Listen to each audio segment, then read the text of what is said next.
जैसा कि आप सबको पता है कि चूनिया के अंदर 4 कमसन बच्चों को ज्यादती का निशाना बनाया गया और उसके बाद उनको कत्ल कर दिया गया, जिसका मुलजम सुहेल शहजादा, जिसको बाद अज़ां गिरफ्तार कर लिया गया, जिसका ट्रायल दहशत गर्दी अदालत के अंदर चलता रहा। और अली हुसनैन नामी बच्चा जिसका ट्रायल चल रहा था और कोरोना के बायस उस ट्रायल के अंदर तखीर हुई, जिसका आज दहशत गर्दी अदालत नंबर 3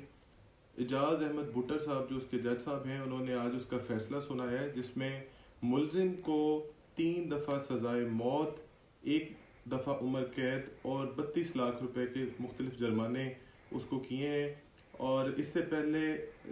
पहले फैज़ान नामी बच्चा था, उसके अंदर भी इसको सजाए मौत हो चुकी है। मेरी हाई कोर्ट के चीफ जस्टिस साहब से और चीफ जस्टिस पाकिस्तान से अपील है